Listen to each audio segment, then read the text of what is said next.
Good morning everyone. आज आपण electric substation practices या सब्जेक्टमधला आपला जो 5th चॅप्टर आहे गॅस इन्सुलेटेड सबस्टेशन हा चॅप्टर स्टडी करणार आहे. सो आत्तापर्यंत आपण ESP या सब्जेक्टमध्ये पहिले 3 चॅप्टर स्टडी केलेले आहेत.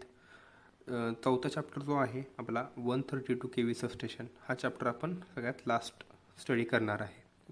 कारण आपण ज्यावेळेला 11 kV आणि 33 kV सबस्टेशन हा चॅप्टर स्टडी केला होता, सो त्या 2 चॅप्टरमध्ये जे पॉईंट्स आपण बघितलेले आहेत सेम त्यासारखेच पॉईंट जे असणार आहेत ते 132 kV सबस्टेशनमध्ये आहेत.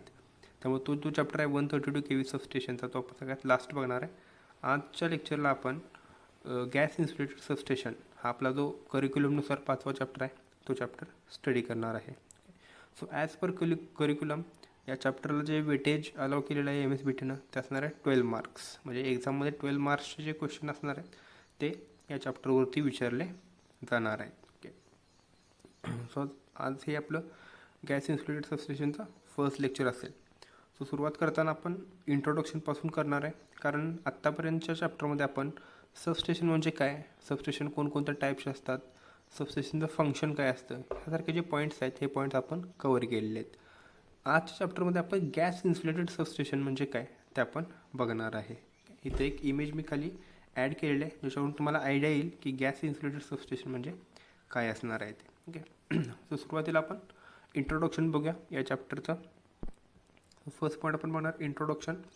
त्यामध्ये इंट्रोडक्शनमध्ये फर्स्ट पॉईंट अ गॅस इन्सुलेटेड सबस्टेशन, त्याला आपण शॉर्टमध्ये GIS असं म्हणणार आहे. GIS is a high voltage substation in which major structure are contained in a sealed environment with sulfur hexafluoride gas as a insulating medium. Okay, so gas insulated substation हे एक high voltage substation असणार आहे ज्याच्यामध्ये generally high voltage रेटिंगसाठी हे configuration use केलं जातं. त्याच्यामध्ये काय करतात, सबस्टेशनचे जे मेजर कंपोनंट्स आहेत, फॉर एक्झाम्पल सर्किट ब्रेकर असेल, करंट ट्रान्सफॉर्मर असेल, पोटेन्शियल ट्रान्सफॉर्मर असेल, अर्थ स्विच असेल किंवा आयसोलेटर डिस्कनेक्टर असेल. सो ह्यासारखे जे मेन कंपोनंट्स आहेत हे मेन कंपोनंट्स एका मेटॅलिक चेंबरमध्ये सील केलेले असतात आणि त्या चेंबरमध्ये सल्फर हेक्झाफ्लोराईड गॅस, ज्याला आपण SF6 गॅस असं म्हणतो, तो गॅस त्यामध्ये एका मॉडरेट प्रेशरला मेंटेन केलेला असतो. Okay, the next second point a gas insulated substation uses superior dielectric gas SF6 at moderate pressure for phase to phase and phase to ground installation. म्हणजे generally काय केलेलं आहे तर इथं मी पहिली इमेज तुम्हाला दाखवतो. सो इमेजमध्ये काय दिसेल तुम्हाला तर या इमेजमध्ये तुम्हाला सगळं पूर्ण स्ट्रक्चर दे त्याचं पाईपलाईन टाईपमध्ये स्ट्रक्चर तुम्हाला बघायला मिळेल. सो याच्यामध्ये काय केलेलं असतं, हे जे कंपोनंट्स असतात किंवा हे जे कंपार्टमेंट तुम्हाला बघायला मिळतात, इथं हॉरिझॉन्टल आहे, इथे एक व्हर्टिकल आहे, हा हॉरिझॉन्टल कंपार्टमेंट आहे. सो ह्याच्यामध्ये काय केलं आहे तर सबस्टेशनचे जे कंपोनंट्स आहेत, circuit breaker, current transformer, potential transformer, त्या सगळे कंपोनंट्स त्या चेंबरच्या आतमध्ये इन्स्टॉल केलेले आहेत आणि त्या चेंबरमध्ये SF6 गॅस एका मॉडरेट प्रेशरला त्यामध्ये फिल केलेला आहे. तो SF6 गॅस काय करतो तर फेज टू फेजमध्ये आणि फेज टू ग्राउंडमध्ये इन्सुलेशन प्रोव्हाइड करायचं काम करणार आहे. ओके, सो या चेंबरमध्ये आपले जे कंपोनंट्स आपण रेग्युलरली बघतो, circuit breaker, current transformer, potential transformer, अर्थ स्विच, तेच कंपोनंट्स या चेंबर्समध्ये असे इन्स्टॉल केले आहेत आणि त्या कंपोनंटच्या सराउंडिंगमध्ये SF6 गॅस फिल केलेला आहे. तो गॅस इन्सुलेशन आणि कूलिंग असे दोन्ही पर्पजेस फुलफिल करतो आहे. So next third point the high voltage conductor circuit breaker interrupters, switches, current transformers and potential or voltage transformers are in SF6 gas inside the grounded metal enclosure. Okay, म्हणजे मगाशी मी तुम्हाला सांगितलं तर त्याप्रमाणे सबस्टेशनचे जे सगळे कंपोनंट्स आहेत, सर्किट ब्रेकर किंवा कंडक्टर असेल किंवा करंट ट्रान्सफॉर्मर असेल, व्होल्टेज ट्रान्सफॉर्मर असेल, हे सगळे कंपोनंट्स जे आहेत ते एका मेटॅलिक चेंबरच्या मध्ये आहेत. त्याला आपण मेटॅलिक एन्क्लोजर असं म्हणतो आहे. तर त्याच्या मेटॅलिक चेंबरच्या किंवा एन्क्लोजरच्या मध्ये इन्स्टॉल केलेले आहेत आणि त्या मेटॅलिक चेंबरमध्ये SF6 गॅस फिल केलेला असणार आहे at a moderate pressure. The next gas insulated substation technology is developed to make the substations as compact as possible. So GIS किंवा गॅस इन्सुलेटेड सबस्टेशनचं मेन फंक्शन काय आहे, तर कमीत कमी जागेमध्ये आपल्याला जास्त चांगल्या प्रकारे ऑपरेट करणारं सबस्टेशन इन्स्टॉल करता यावं यासाठी GIS ही टेक्नॉलॉजी यूज केली जाते. ज्या ठिकाणी सबस्टेशनसाठी खूप कमी जागा अवेलेबल आहे त्या ठिकाणी या टाईपचं जे कन्स्ट्रक्शन आहे ते केलं जातं किंवा या टाईपचं सबस्टेशन त्या ठिकाणी इन्स्टॉल केलं जातं. Next, the clearance required for phase to phase and phase to ground for all equipment is much lower than that required for an air insulated substation. Okay, so आता आपण जे कन्व्हेन्शनल सबस्टेशन बघतो जे आपली outdoor टाईपमध्ये install केलेले असतात त्यामध्ये काय केलं असतं, तर दोन कंडक्टरमध्ये किंवा कंडक्टर आणि ग्राउंडमध्ये ह्या दोघांमधली जी एअर आहे ती एअर डायइलेक्ट्रिक म्हणून यूज होते, डायइलेक्ट्रिक मीडियम म्हणून ॲक्ट होते. त्यामुळे त्या सबस्टेशनला आपण एअर इन्सुलेटेड सबस्टेशन असं म्हणणार आहे. ज्यात आपण बघतो सगळीकडे पोल माउंटेड असेल किंवा 33/11 असेल किंवा 132/33 kV सबस्टेशन असणार आहे. हे सगळे सबस्टेशन कसे असणार आहेत तर ते आउटडोअर टाईपचे असतात. आणि त्याच्यामध्ये काय केलं जातं तर दोन कंडक्टरमधली जी एअर आहे किंवा कंडक्टर आणि ग्राउंड ह्याच्यामधली जी एअर आहे ती air as a dielectric medium म्हणून ॲक्ट होते. त्यामुळे त्या सबस्टेशनला आपण एअर इन्सुलेटेड सबस्टेशन असं म्हणणार आहे. म्हणजे जे जे सबस्टेशन आउटडोअरला इन्स्टॉल केलेले आहेत ते सगळे एअर इन्सुलेटेड सबस्टेशन्स आहेत. ओके, सो आपण जर एअर इन्सुलेटेड सबस्टेशन म्हणजे कन्व्हेन्शनल जे आता आपण बघतो येतात आता जे सबस्टेशन आपल्याला दिसतात ते कन्व्हेन्शनल सबस्टेशन म्हणजे एअर इन्सुलेटेड सबस्टेशन हे जर तुम्ही गॅस इन्सुलेटेड सबस्टेशन बरोबर कम्पेअर केले तर त्यामध्ये तुम्हाला कळू शकते की जे गॅस इन्सुलेटेड सबस्टेशन्स आहेत त्या सबस्टेशनमध्ये खूप कमी जागा लागते किंवा त्या ठिकाणी लागणारा जो क्लिअरन्स आहे दोन कंडक्टरमध्ये लागणारा डिस्टन्स किंवा कंडक्टर आणि ग्राउंडमध्ये लागणारा डिस्टन्स हा क्लिअरन्स खूप कमी असणार आहे. The next last point, the total space required for GIS is 10% of that needed for conventional substation. म्हणजे जे आपले रेग्युलरचे सबस्टेशन आहेत त्या सबस्टेशनसाठी जेवढी जागा लागते त्याच्या फक्त 10% जागामध्ये ते गॅस इन्सुलेटेड सबस्टेशन सेम रेटिंगचं गॅस इन्सुलेटेड सबस्टेशन आपण इरेक्ट करू शकतो. म्हणजे खूप कमी जागा ज्या ठिकाणी अवेलेबल आहे किंवा खूप कमी जागेत आपल्याला सबस्टेशन इन्स्टॉल करायचं असेल तर त्यासाठी गॅस इन्सुलेटेड सबस्टेशन हे जे कन्स्ट्रक्शन आहे जे सबस्टेशन आहे ते प्रिफर केलं जाणार आहे. ते फक्त कन्व्हेन्शनलसाठी जेवढी जागा लागते त्याच्या 10% जागेमध्ये ते इन्स्टॉल होऊ शकतं. ओके, सो असणार आपलं गॅस इन्सुलेटेड सबस्टेशनचं इंट्रोडक्शन.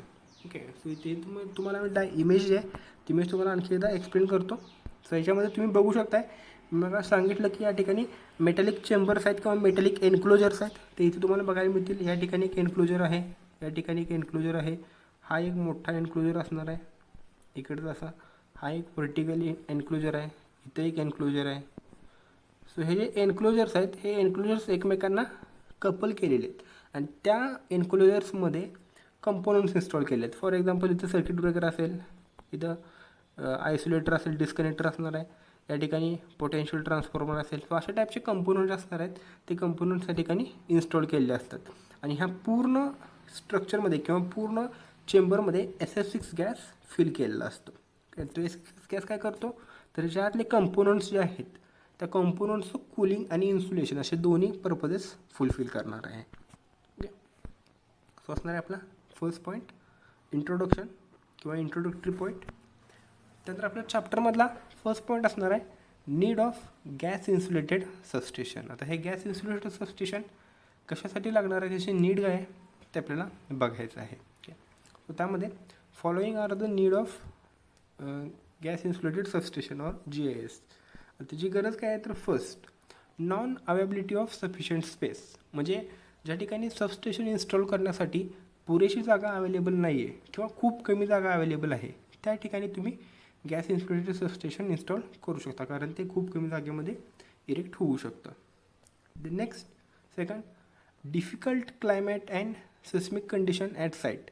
म्हणजे ज्या ठिकाणी तुम्ही सबस्टेशन इन्स्टॉल करणार आहे त्या ठिकाणी जर ॲटमॉस्फेरिक कंडिशन्स खूप खराब असतील त्या ठिकाणी खूप पोल्युशन असेल किंवा ॲटमॉस्फेरिक कंडिशन ह्या अनबेरेबल्स असतील त्या ठिकाणी या टाईपचं जे GIS सबस्टेशन असणार आहे ते इन्स्टॉल केलं जाऊ शकतं. कारण त्याच्यामध्ये काय होतं तर सगळे कंपोनंट्स हे मेटॅलिक चेंबरमध्ये असतात आणि ते मेटॅलिक चेंबर पण आपण इनडोअर इन्स्टॉल केलेले असतात. त्यामुळं क्लायमेट कंडिशन ज्या ठिकाणी खूप खराब आहेत त्या ठिकाणी आपण या टाईपचं सबस्टेशन जे आहे GIS ते इन्स्टॉल करू शकतो.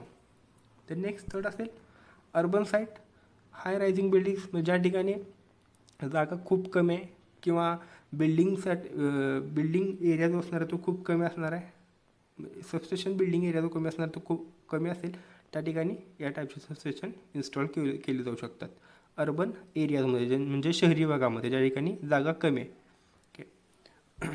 द नेक्स्ट फोर्थ असणार आहे हाय अल्टिट्यूड्स, म्हणजे जर उंचीच्या ठिकाणी आपल्याला सबस्टेशन इन्स्टॉल करायचं असेल तर त्या ठिकाणी GIS सबस्टेशन जे असणार आहेत ते पण इन्स्टॉल केले जाणार आहेत किंवा ते जास्त फेवरेबल असणार आहेत इन्स्टॉल करण्यासाठी, कारण कमीत कमी जागेमध्ये आपण इन्स्टॉल करू शकतो, प्लस त्यांचा परफॉर्मन्स जो असतो तो परफॉर्मन्स ॲटमॉस्फेरिक कंडिशननी इफेक्ट होत नाही किंवा ॲटमॉस्फेरिक कंडिशनचा GISच्या परफॉर्मन्सवरती कुठलाही अफेक्ट होत नाही. त्यामुळं जर उंच भागांमध्ये सबस्टेशन इन्स्टॉल करायची गरज असेल तर त्या ठिकाणी GIS प्रिफर केलं जाणार आहे. अँड लास्ट असणार आहे लिमिटेशन्स ऑफ AIS, म्हणजे ज्या ठिकाणी कन्व्हेन्शनल आपण जे रेग्युलरली इन्स्टॉल करतो आहे असे सबस्टेशनच्या ठिकाणी आपण यूज करू शकत नाही त्या ठिकाणी हे GIS यूज केले जाणार आहेत. ओके, म्हणजे एअर इन्सुलेटेड सबस्टेशन ज्या ठिकाणी इन्स्टॉल होऊ शकत नाहीत त्या ठिकाणी GIS gas insulated substation install केले जाणार आहेत. ओके, हे सोय असणार आहेत GIS ह्या सबस्टेशन किंवा GISची नीड. ओके, हा असेल आपल्या चॅप्टरमधला फर्स्ट पॉईंट. आपण त्याची गरज बघितलेली आहे, तो GIS कोणकोणत्या रिझन्ससाठी किंवा कोणकोणत्या कंडिशनमध्ये इन्स्टॉल केला जाऊ शकतो.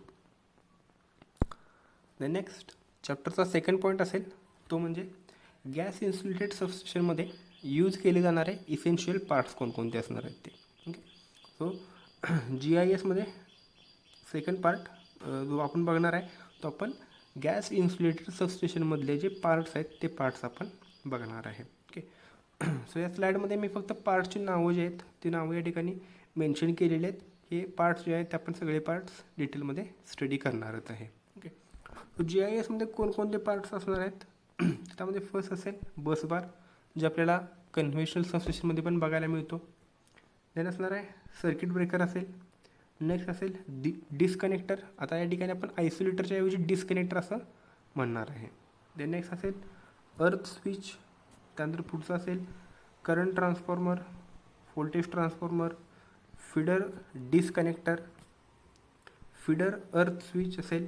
नेक्स्ट लाईटनिंग अरेस्टर असेल, केबल टर्मिनेशन असणार आहे आणि कंट्रोल पॅनल असणार आहे. ओके, सो केबल टर्मिनेशन म्हणजे ज्या ठिकाणी केबल ज्या असणार आहेत त्या कनेक्ट केलेले असणार आहेत ते, आणि कंट्रोल पॅनल म्हणजे ज्याच्यामध्ये आपण पूर्ण त्या GISच्या परफॉर्मन्स कंट्रोल करणार आहे किंवा जे वेगवेगळे कंट्रोल इक्विपमेंट ज्या बॉक्समध्ये ज्या क्युबिकलमध्ये इन्स्टॉल केले जाणार आहेत त्याला आपण कंट्रोल पॅनल असं म्हणणार आहे. ओके, सो सगळे पार्ट्स आपण डिटेलमध्ये स्टडी करणार आहे. पण हे पार्ट्स बघायच्या अगोदर मी तुम्हाला एक व्हिडिओ दाखवतो. त्या व्हिडिओवरून तुम्हाला बऱ्यापैकी आयडिया क्लिअर होईल की त्या ॲक्च्युली त्या GIS वर्किंग कसं असतं किंवा त्या GISमध्ये पार्ट्स एकमेकांना कसे कनेक्ट केलेले असतात किंवा त्याचं ओव्हरऑल स्ट्रक्चर कसं असणार आहे त्याच्या रिलेटेड एक व्हिडिओ जो आहे तो मी तुम्हाला इथं दाखवतो.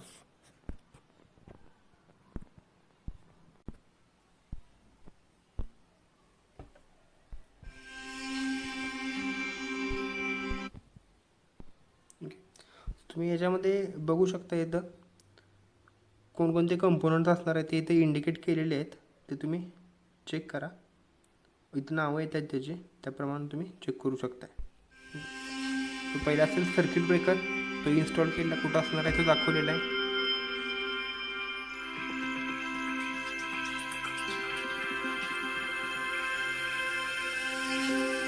नेक्स्ट असेल बस बार कनेक्शन किंवा कनेक्टर्स असतील, डिस्कनेक्टर्स असतील. त्या ठिकाणी तुम्हाला तीन दिसतात, वरच्या ब्लॉकमध्ये 3 आहेत, खालच्या ब्लॉकमध्ये 3 आहेत. ते बस बार त्या ठिकाणी कनेक्ट केले जाणार आहेत आणि त्या बस बारलाच डिस्कनेक्टर आणि अर्थ स्विच दोन्ही कनेक्ट केलेले असतात.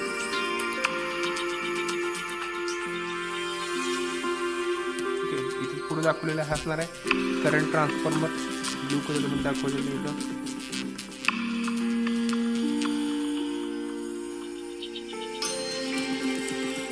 वरती सर्किट ब्रेकर ड्राईव्ह आहे, त्याच्यामध्ये तिने सर्किट ब्रेकर सर्किट ओपन किंवा क्लोज करेल.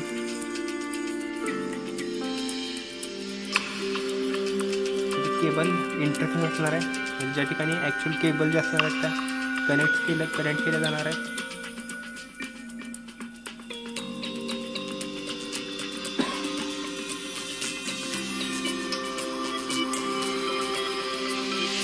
आणि वरती जो दिला आहे तो पोटेन्शियल ट्रान्सफॉर्मर, म्हणजे आपला व्होल्टेज ट्रान्सफॉर्मर असणार आहे.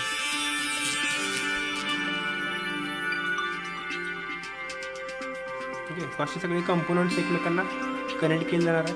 तुम्हाला प्रत्येक कंपोनंटची जी लोकेशन आहे त्याचं समजले असेल. त्या सगळ्या कंपोनंट्समध्ये सगळ्या चेंबर्समध्ये SF6 गॅस फिल केला जाणार आहे. तो SF6 gas cooling plus insulation असे दोन्ही पर्पजेस फुलफिल करणार आहे.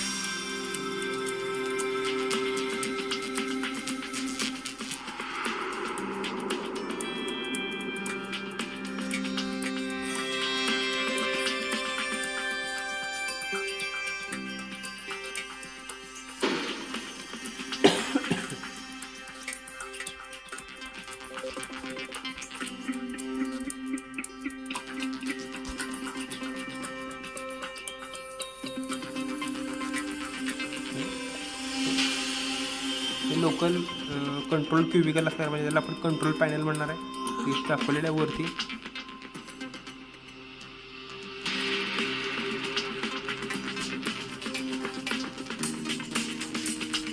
या प्रकारे टर्मिनेशन केलं जाणार आहे.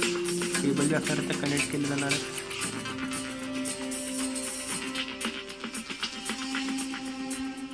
त्याचे टोटल डायमेन्शन दिलेले आहेत. आता हे जे स्ट्रक्चर असणार आहे हे एका बेससाठी असणार आहे, म्हणजे एका 3 फेज सर्किटसाठी.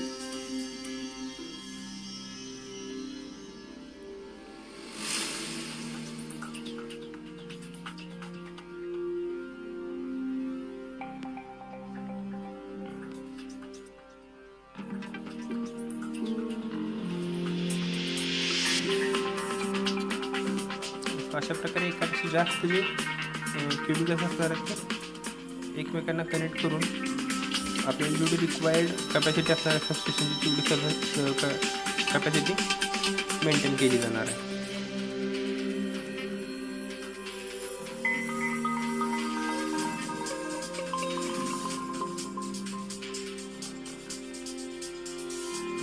ॲप्लिकेशन दिलेले एनी सिंगल लाईन डायग्रॅम कोणत्याही टाईपचं सबस्टेशन त्या ठिकाणी करू शकता. अर्बन सबस्टेशन शहरी भागामध्ये इन्स्टॉल करण्यासाठी सुटेबल असणार आहे. अंडरग्राऊंड सबस्टेशन असेल, जमिनीखाली तुम्ही इझिली इन्स्टॉल करू शकता. इंडस्ट्रियल असेल, ऑफशोर असेल किंवा मोबाईल सबस्टेशन असेल, त्याच्यामध्ये हे पूर्ण स्ट्रक्चर जे आहे ते एका ट्रकवरती इन्स्टॉल केलं जातं आणि तो ट्रक जो आहे तो मोबाईल सबस्टेशन म्हणून ॲक्ट होतो. फीचर दिले आहेत सेफ ऑपरेशन, लॉंग लाईफ, हाय रिलायबिलिटी, मेंटेनन्स शेड्यूल कमी असणार आहे, इझी एक्सप्रेशन असणार आहे, इझिली तुम्ही कॅपॅसिटी वाढवू शकता, कमी करू शकता, लो एन्व्हायरमेंटल इम्पॅक्ट आणि स्मार्ट ग्रीड टेक्नॉलॉजी याच्यामध्ये इम्प्लिमेंट करू शकता.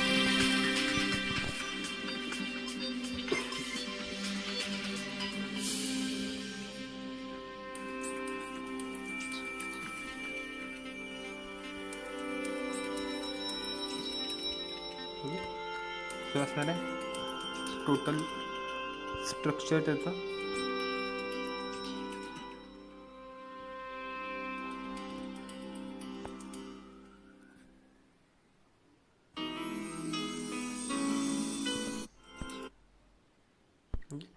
याच्यामध्ये एक शॉर्टमध्ये आपण तुम्हाला त्याचे पार्ट्स फक्त दाखवतो एकदा.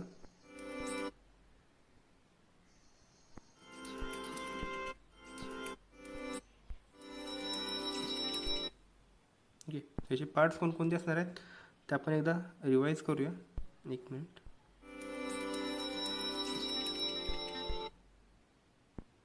याच्यामध्ये हा जो पार्ट इथे दाखवलेला आहे, ओके, याच्यामध्ये दाखवता येत नाही. मी तुम्हाला दुसरं एक इमेज दाखवतो त्याच्यावरून तुम्हाला त्याचे पार्ट्स आहेत ते आणखी एकदा रिवाईज होतील. सो ते कंप्लीट जे स्ट्रक्चर आपण बघितलं ते गॅस इन्सुलेटेड सबस्टेशन असणार आहे. त्याच्यामध्ये सगळे पार्ट्स एका मेटॅलिक चेंबरमध्ये आहेत किंवा प्रत्येक इक्विपमेंटसाठी प्रत्येक पार्टसाठी एक सेपरेट चेंबर त्या ठिकाणी इन्स्टॉल केलं आहे आणि सगळे चेंबर्स एकमेकांना कनेक्ट केलेले आहेत आणि त्याच्यामध्ये SF6 गॅस जो असणार आहे तो फिल केलेला असणार आहे. ओके, सो आता आपण यातले पार्ट्स जे आहेत ते पार्ट्स आपण बघूया. जो फर्स्ट पार्ट असेल बस बार, जे आपल्याला माहिती आहे आपण कन्व्हेन्शनल सबस्टेशनमध्ये पण बस बार बघितलेले आहेत. पॅरलल सर्किट फॉर्म करण्यासाठी त्या ठिकाणी बस बार ज्या असणार आहेत त्या इन्स्टॉल केलेल्या जातात. ओके, सो बस बारमध्ये first point, the bus bar is one of the most elementary component of the gas insulated substation. The next, second, coaxial bus bars are common in isolated phase GIS, as this configuration results in an optimal stress distribution. Okay, so याच्यामध्ये कोॲक्सियल बस बार ज्या असणार आहेत त्या install केल्या जातात. कोॲक्सियल म्हणजे काय, ज्या ज्या ज्या ठिकाणी पूर्ण स्ट्रक्चरचं किंवा GIS सबस्टेशनमधले जे बस बारचा चेंबर असणार आहे त्या चेंबरमध्ये सगळ्या बस बारच्या असणार आहेत, त्या बस बारचा ॲक्सिस हा त्या चेंबरच्या ॲक्सिस बरोबर असणार आहे. त्याला आपण कोॲक्सियल कॉन्फिगरेशन असं म्हणणार आहे. ओके, फॉर एक्झाम्पल इथं तुम्ही बघू शकता, हा जो चेंबर इथं दाखवलेला आहे हा बस बारच आहे आणि त्याच्यामध्ये बस बार ज्या असणार आहेत त्या पण त्याच डायरेक्शनमध्ये आहेत. किंवा ह्या चेंबरचा ॲक्सिस जर ह्या चेंबरचा तुम्ही जर ॲक्सिस ड्रॉ केला तर तो तुम्हाला बघायला मिळेल तो या डायरेक्शनमध्ये असणार आहे असा. ओके, आणि त्या चेंबरमधून ज्या बस बार कॅरी केले जाणार आहेत ते पण त्या पण अशा हॉरिझॉन्टल डायरेक्शनमध्ये म्हणजे कोॲक्सियल डायरेक्शनमध्ये असणार आहेत. सो जनरली कोॲक्सियल कन्स्ट्रक्शन जे असणार आहे, कॉन्फिगरेशन जे असणार आहे ते त्यामध्ये यूज केलं जातं. The next, the high voltage conductor that is copper or aluminium is centrally placed in the tubular metal enclosure. तर या ठिकाणी तुम्ही बघू शकताय, या ठिकाणी हा जो सेक्शन मी हायलाईट केला आहे याला म्हटलेला आहे बस मॉड्यूल. म्हणजे तो काय असणार आहे, तो बस बारचा चेंबर असणार आहे ज्याच्यामध्ये इकडून येणार आहे इथून RYB या तिन्ही फेजमधून येणाऱ्या ज्या बस बार्स असणार आहेत त्या बस बार्स या चेंबरमधून पुढं अशा पास केल्या जाणार आहेत. पण पास करत असताना त्या तिन्ही बस बार्स एकमेकांपासून इन्सुलेट केलेले असणार आहेत, एकमेकांपासून सेपरेट ठेवलेले असणार आहेत. प्लस त्या बस बार त्या मेटलच्या फ्रेमलाही टच करून दिल्या जाणार नाहीत. ओके, सो ह्या चेंबरमधून किंवा ह्या एन्क्लोजरमधून बस बार ज्या असणार आहेत त्या एकमेकांना टच न होता पास केल्या जाणार आहेत. त्याचबरोबर त्या बस बार त्या चेंबरलाही टच न होता पास केल्या जाणार आहेत. ओके, अशा प्रकारे ते स्ट्रक्चर जे असणार आहे ते तयार केलं जातं. The next, the conductor is supported at uniform distance by the disc or post insulator to maintain the concentricity. Okay, म्हणजे या ट्युब्युलर मॉड्यूलमधून किंवा त्या बसबारच्या चेंबरमधून बसबार पास होत असताना त्या बसबारला सपोर्ट देण्यासाठी ठराविक डिस्टन्सवरती डिस्क किंवा पोस्ट इन्सुलेटर जे असणार आहेत ते इन्सुलेटर्स इन्स्टॉल केले जाणार आहेत. ओके, तर त्याचं मी एक फक्त रफमध्ये स्ट्रक्चर तुम्हाला दाखवतो. हे बसबारचं मॉड्यूल आहे किंवा बसबारचा चेंबर आहे असं अज्युम करा. ओके, याच्यामध्ये इथं याचा एक डिस्क इन्सुलेटर इन्स्टॉल केला जाणार आहे. इथे एक असेल, मी सपोर्टसाठी 2 दाखवतो आहे. आणि ह्या डिस्क इन्सुलेटरमध्ये असे या ठिकाणी ॲपर्चर्स असणार आहेत ते मार्क केलेले असणार आहेत. ओके, आणि ह्या ॲपर्चरमधून कंडक्टर जो असणार आहे, कंडक्टर मी ब्लू कलरने दाखवतो आहे म्हणजे किंवा बस बार जे असणार आहे ती बस बार याच्यातून असे पास केली जाणार आहे. हे असेल first bus bar, the next हे असेल सेकंड अशी, आणि सिमिलरली थर्ड जे असणार आहे. म्हणजे त्या पूर्ण चेंबरमधून बस बार कॅरी करत असताना त्या बस बार्स एकमेकांना टच होणार नाहीत, त्याचबरोबर त्या मेटल चेंबरला पण टच होणार नाही याची काळजी घेतली जाणार आहे. त्यासाठी काय केलं जातं तर ठराविक डिस्टन्सवरती असे हे डिस्क इन्सुलेटर किंवा पोस्ट इन्सुलेटर त्या ठिकाणी इन्स्टॉल केले जातात. ते कंडक्टरला सपोर्ट करतात प्लस इन्सुलेशन प्रोव्हाइड करायचं पण काम करणार आहेत. आणि last one, 2 sections of bus bar are joined by using plug-in connecting elements. म्हणजे ज्या वेळेला 2 सेक्शन्स एकमेकांना कनेक्ट करायचे असतात त्यावेळेला त्या ठिकाणी प्लग इन टाईपचं जे कन्स्ट्रक्शन असतात ते यूज केलं जातं. प्लग इन म्हणजे काय तर सिम्पल आपली पिन अँड सॉकेट जसं कनेक्शन होतं तसं त्या टाईपचं प्लग इनचं कनेक्शन जे असणार आहे ते 2 सेक्शन्स बस बारचं जॉईन करण्यासाठी यूज केले जाणार आहे. ओके, सो असणार आपला फर्स्ट कंपोनंट बस बार. या ठिकाणी तुम्हाला बस बार किंवा बस बारचा मॉड्यूल जो आहे तो या इमेजमध्ये इथं बघायला मिळतो आहे. एवढा सेक्शन जो आहे तो बस बार किंवा बस बारचा मॉड्यूल असणार आहे. द नेक्स्ट सेकंड, आता याच्यामध्ये इथं एक सिम्पल डायग्राम मी तुम्हाला दाखवलेली आहे. याच्यामध्ये काय केलं जातं, जसं कन्व्हेन्शनल सबस्टेशनमध्ये दोन बस बार्स असतात, एक मेन बस बार असते, दुसरी ऑक्झिलरी बस बार असते. ज्यावेळेला मेन बस बारवरती फॉल्ट येतो त्यावेळेला ऑक्झिलरी बस बारमधून सप्लाय जो असणार तो सप्लाय घेतला जाणार आहे. सो सिमिलरली या ठिकाणी तुम्हाला बघायला मिळेल, या ठिकाणी तसंच सेम कन्स्ट्रक्शन केलेलं आहे. या ठिकाणी ही एक बस बार आहे आणि ही एक बस बार आहे, असे दोन बस बार आहेत. ओके, त्यातली एक मेन बस असेल, दुसरी ऑक्झिलरी बस असणार आहे. या दोघांच्याकडून टॅपिंग घेतलेली असणार आहे, इथे एक टॅपिंग घेतलेलं आहे, इथे एक टॅपिंग घेतलेलं आहे. या ठिकाणी डिस्कनेक्टर विथ अर्थ स्विच असं कॉम्बिनेशन असणार आहे. म्हणजे त्या ठिकाणी अर्थ स्विच आणि डिस्कनेक्टर हे दोघं एकाच चेंबरमध्ये इन्स्टॉल केलेले असतात. त्याचं वर्किंग कसं होतं, ज्यावेळेला तुम्ही डिस्कनेक्टर ओपन करता, ज्यावेळेला डिस्कनेक्टर ओपन होतो त्याच वेळेला अर्थ स्विच जो असतो तो क्लोज होतो. ओके, किंवा जेव्हा तुम्ही अर्थ स्विच ओपन करता त्यावेळेला डिस्कनेक्टर ऑटोमॅटिकली क्लोज होणार आहे. ओके, सो हे दोन्ही डिस्कनेक्टर आणि आयसोलेटर जे असणार आहेत त्या दोघांचं ऑपरेशन एकमेकांवरती डिपेंडेंट असणार आहे, कारण ते दोघांना इंटरकनेक्टेड असतात. एक ओपन केला की दुसरं ऑटोमॅटिकली क्लोज होणार आहे. अशा प्रकारे डिस्कनेक्टर आणि अर्थ स्विचचं कॉम्बिनेशन जे असतं ते कॉम्बिनेशन या ठिकाणी इन्स्टॉल केलेलं असतं. ओके, सो मी तुम्हाला सांगतो, फॉर एक्झाम्पल या फर्स्ट बस बारवरती फॉल्ट आला तर काय केलं जाणार आहे, इथला डिस्कनेक्टर ओपन केला जाणार आहे आणि सप्लाय जो आहे तो इथून पुढासा कॅरी फॉरवर्ड केला जाणार आहे. द नेक्स्ट त्यानंतर पुढे येणार आहे तो असणार आहे सर्किट ब्रेकर, व्होल्टेज आणि करंट मेजरमेंटचे डिव्हाइसेस असणार आहेत. त्यानंतर पुढे एक अर्थ स्विच दिलेला आहे. त्यानंतर पुढं SF6 प्रेशर सेन्सर दिलेला आहे, जो काय करेल तर त्या पूर्ण स्ट्रक्चरमध्ये SF6 गॅसचं प्रेशर किती आहे ते मेजर करेल. त्याच्या पुढं आणखीन एक अर्थ स्विच दिलेला आहे. त्यानंतर पुढं हा जो असणार आहे आपला लाईन फीडर, किंवा तिथून पुढं लाईन जी असणार आहे ती त्या सबस्टेशनमधून बाहेर पडणार आहे. हे असणार आहेत सबस्टेशनचे बस बार आणि ही सबस्टेशनमधून बाहेर पडणारी फीडरची लाईन.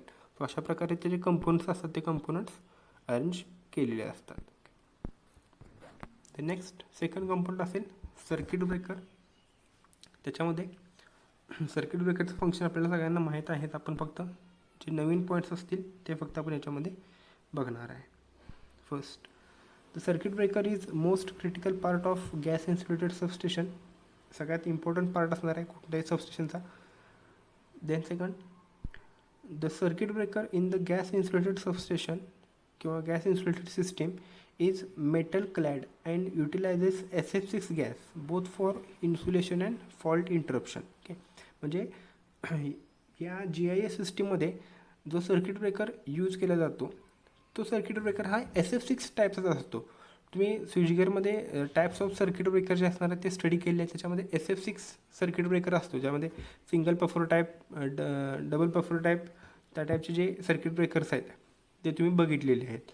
सो गॅस इन्सुलेटेड सबस्टेशनमध्ये SF6 जो सर्किट ब्रेकर आहे तो सर्किट ब्रेकर यूज केला जातो. त्यामुळं सर्किट ब्रेकरमध्ये काय होणार आहे, इन्सुलेशनसाठी पण SF6 गॅस यूज केला जाणार आहे आणि फॉल्ट इंटरप्शनसाठी, म्हणजे ज्यावेळेला फॉल्ट येईल, फॉल्ट आल्यानंतर त्या ठिकाणी आर्क क्रिएट होते. आर्क क्रिएट झाल्यावरती आर्क विझवण्यासाठी जे मीडियम आपण यूज करतो त्या मीडियमनुसार त्या सर्किट ब्रेकरचा टाईप पडतो. For example circuit breaker open झाल्यावरती त्या ठिकाणी आर्क तयार झाली आणि आर्क एक्सटिंग्विश करण्यासाठी तुम्ही ऑइल वापरला तर त्या ठिकाणी त्या सर्किट ब्रेकरला आपण ऑइल सर्किट ब्रेकर म्हणणार आहे. किंवा आर्क एक्सटिंक्शन करण्यासाठी तुम्ही एअर यूज केली तर त्याला आपण एअर सर्किट ब्रेकर असं म्हणणार आहे. ओके, सो सिमिलरली SF6 सबस्टेशनमध्ये किंवा गॅस इन्सुलेटेड सबस्टेशनमध्ये SF6 सर्किट ब्रेकर यूज करतात. त्यामध्ये इन्सुलेशनसाठी पण SF6 गॅसच यूज होणार आहे आणि फॉल्ट आल्यानंतर ज्यावेळेला सर्किट ब्रेकर ओपन होईल, सर्किट ब्रेकर ओपन झाल्यावरती त्या कॉन्टॅक्टच्यामध्ये जे आर्क तयार होते ती आर्क विझवण्यासाठी पण SF6 गॅसच यूज केला जाणार आहे. सो इन्सुलेशन आणि फॉल्ट क्लिअरिंग अशा दोन्ही पर्पजसाठी त्या ठिकाणी SF6 गॅस यूज होणार आहे. The next one, the SF6 gas pressure in circuit breaker is around 0.65 MPa mega pascal एवढं त्याचं प्रेशर असणार आहे. Gas. Next, the circuit breaker is directly connected to either current transformer or to the isolator in gas. म्हणजे हा जो circuit breaker असणार आहे ह्या सर्किट ब्रेकरच्या लगेचच पुढं करंट ट्रान्सफॉर्मर किंवा डिस्कनेक्टर असणार आहे. ओके, हे दोन्ही करंट ट्रान्सफॉर्मर किंवा डिस्कनेक्टर ह्या दोघांचं डायरेक्ट कपलिंग सर्किट ब्रेकरबरोबर केलं जाणार आहे. The next, A barrier is maintained between the circuit breaker and other connected equipments operating at low gas pressure to maintain the pressure difference. Okay, तर ज्या वेळेला दोनपेक्षा जास्त कंपोनंट्स किंवा सर्किट ब्रेकरच्या सराउंड, आता आपण बघितलं की सर्किट ब्रेकरला लागून लगेच पुढं करंट ट्रान्सफॉर्मर किंवा डिस्कनेक्टर किंवा त्याला आपण आयसोलेटर म्हणतो, हे कंपार्टमेंट्स कनेक्ट असतात.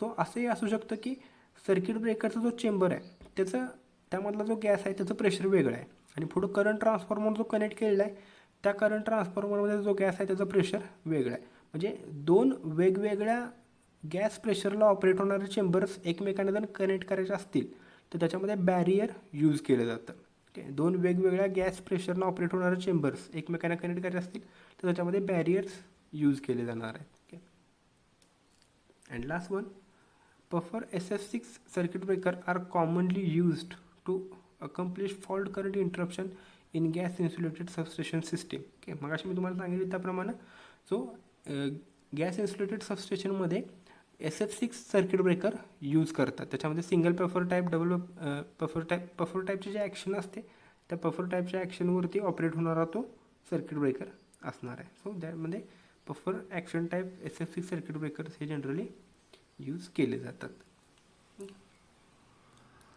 द नेक्स्ट पुढचा कंपोनंट आता याच्यामध्ये तुम्हाला डायग्राममध्ये बघायला मिळेल.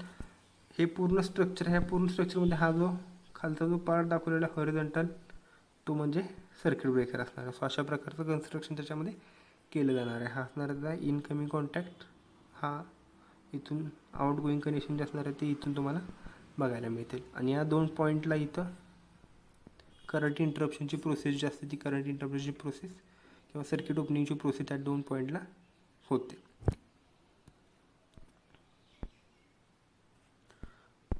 द नेक्स्ट थर्ड असेल डिस्कनेक्टर.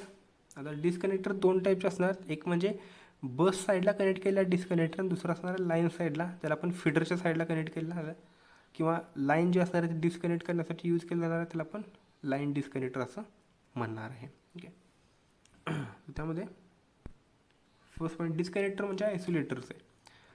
त्यामध्ये first point, disconnector or disconnect switches are placed in series with circuit breaker to provide additional protection and physical isolation. Okay, so generally disconnectors जे असतात ते डिस्कनेक्टर्स हे सर्किट ब्रेकरच्या सिरीजमध्ये कनेक्ट केले जातात. मग अशा मी तुम्हाला सांगितलं की सर्किट ब्रेकरच्या नंतर लगेच करंट ट्रान्सफॉर्मर असू शकतो किंवा डिस्कनेक्टर असणार आहे. ओके, अशा प्रकारे डिस्कनेक्टर आणि सर्किट ब्रेकरचे असणार आहेत ते एकमेकांच्या सिरीजमध्ये कनेक्ट करतात. कशासाठी, तर तो डिस्कनेक्टर जो असणार आहे तो ॲडिशनल प्रोटेक्शन प्रोव्हाइड करतो आहे आणि त्या ठिकाणी तुम्ही फिजिकल आयसोलेशन जे असणार आहे त्या ठिकाणी फिजिकल आयसोलेशन ही मेंटेन करू शकता by operating disconnector. The next second one, in a circuit two disconnectors were generally used, one on the line side and other on the feeder side. म्हणजे दोन टाईपचे डिस्कनेक्टर यूज केले जातात. एक म्हणजे line साईडला, म्हणजे ज्या ठिकाणी आपले बस बार्स येणार आहेत त्या ठिकाणी तो डिस्कनेक्टर असेल आणि दुसरा असणार आहे फीडर साईडला, ज्या ठिकाणून सप्लाय जो असणार आहे बाहेर जाणार आहे त्या ठिकाणी. ओके, म्हणजे इनकमिंग लाईन, फॉर एक्झाम्पल इथून जर तुझी इनकमिंग लाईन असेल, ही जर इनकमिंग लाईन असेल, ह्या 3 इनकमिंग लाईन असतील तर या ठिकाणी एक डिस्कनेक्टर यूज केला जाणार आहे. इथं वरती तुम्हाला बघायला मिळेल तिथं हा डिस्कनेक्टर असणार आहे, डिस्कनेक्टर विथ आयसोलेटर. पूर्ण प्रोसेस होऊन इकडून सप्लाय जो आहे तो इकडून बाहेर जातो सप्लाय असा. ओके, सप्लाय जो आहे तो इथून असं बाहेर जातो या साईडला. सो या ठिकाणी डिस्कनेक्टर आणि आयसोलेटर अर्थ स्विच जो असणार आहे तो तुम्हाला बघायला मिळणार आहे. सो एक बस बार साईडला असेल, दुसरा फीडर साईडला असणार आहे. Next, disconnector switches are designed for the interruption of small currents induced or capacitivity of coupled. म्हणजे डिस्कनेक्टर स्विचेस जे असणार आहे ते कशासाठी यूज होतात, तर कमी करंट मॅग्निट्यूड असलेला करंट जो आहे तो करंट इंटरप्ट करण्यासाठी किंवा त्या ठिकाणी इंडक्शनमुळे प्रोड्यूस होणारा जो करंट असणार आहे तो इंटरप्ट करण्यासाठी, इंडक्शन किंवा कॅपॅसिटिव्ह प्रिन्सिपलमुळं जे करंट्स फ्लो होणार आहेत ते करंट इंटरप्ट करण्यासाठी हे डिस्कनेक्टर्स मदत करणार आहेत. The next one, disconnect switches can be motorised or driven manually, म्हणजे याचं ऑपरेशन जे असणार आहे ते मोटरच्या मदतीने केलं जाऊ शकतं किंवा मॅन्युअलीही ते डिस्कनेक्टर जे असणार आहेत ते ओपन किंवा क्लोज केले जाऊ शकतात. आता GISमध्ये काय करतात, तर in GIS system motorised isolators are preferred. त्याच्यामध्ये मोटराइज्ड सिस्टीम जे असते ती सिस्टीम यूज केली जाते, ज्याच्यामध्ये तुम्ही बटन दाबून तो जसं आयसोलेटर आहे किंवा डिस्कनेक्टर आहे तो ओपन किंवा क्लोज करू शकता. सो मोटराइज टाईपचे जे डिस्कनेक्टर्स आहेत ते यूज होणार आहेत. आणि डिस्कनेक्टर कशासाठी यूज करतायत, तर सर्किटमधून फ्लो होणारा जो स्मॉल करंट आहे, इंडक्शनमुळं किंवा कॅपॅसिटी इफेक्टमुळे प्रोड्यूस होणारा जो करंट असणार आहे तो करंट इंटरप्ट करण्यासाठी. ठीक आहे, त्या ठिकाणी तुम्हाला इथे डिस्कनेक्टर बघायला मिळणार आहे. इथं पुढं इथं ही डायग्राम दाखवलेली तुम्हाला सर्कल केलेली आहे. सो त्याचं स्ट्रक्चर जे असणार आहे ते या टाईपचं असणार आहे. ओके, सो हे डिस्कनेक्टर आणि अर्थ स्विच ह्या दोघांचं एकच युनिट तयार केलेलं असतं, म्हणजे त्यामध्येच डिस्कनेक्टर आणि अर्थ स्विच इन्स्टॉल केलेलं असतं.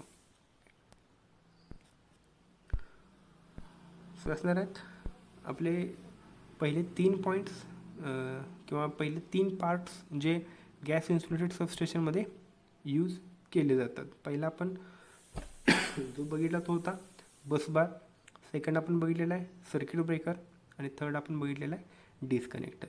सो राहिलेले जे पार्ट्स आहेत ते आपण नेक्स्ट लेक्चरला स्टडी करूया. तुम्हाला काही डाऊट असेल याच्यामध्ये तर तो कमेंट बॉक्समध्ये ॲड करायचा आहे, आणि अटेंडन्ससाठी रोल नंबरही तुमचा कमेंट बॉक्समध्ये ॲड करायचा आहे.